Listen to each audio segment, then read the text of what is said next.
This 7-Eleven is averaging about 2 calls to 911 each day. Today I spoke with a young man who was inside this 7-Eleven when a shooting took place. He lost his eye and he lost his best friend. And we was gonna get the drinks.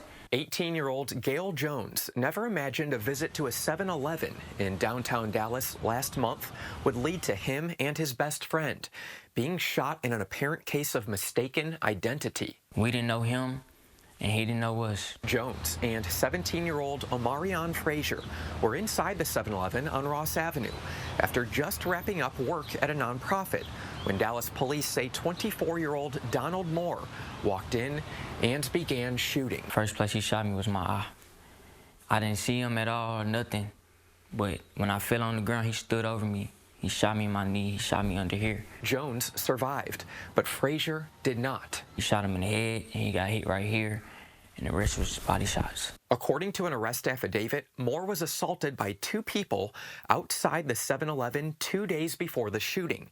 An unidentified witness told a detective that Moore was seeking to kill those 2 individuals who beat him up.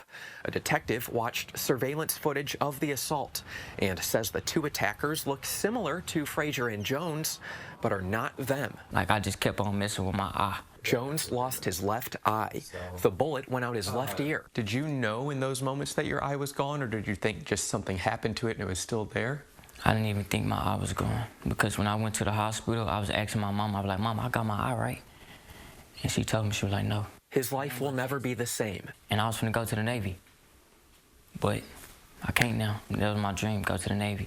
But now I got a different dream now. What's your dream now? I'm gonna tell my story to everybody, the whole world, so they can understand, like, being in the streets as a teenager is not it for everybody. Jones admits he sometimes hung out at that 7-Eleven, a hot spot for crime. Drugs, people selling weed, that's what goes down over there. A Fox 4 records request to Dallas police uncovered in 2022 402 calls to 911 regarding incidents at this 7-Eleven.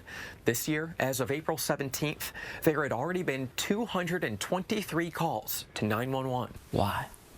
Why my little brother? Jones says he and Frazier were the best of friends. They even greeted each other as so. We both gave each other a hug and we kissed each other on the forehead. And even though Frazier is gone, Jones believes they still communicate. 10 minutes before I came, I cried because he was talking to me. I broke down. What was he saying? He was saying, just keep your head up, and I'm happy. I'm happy that you made it and you fought for your life in that hospital.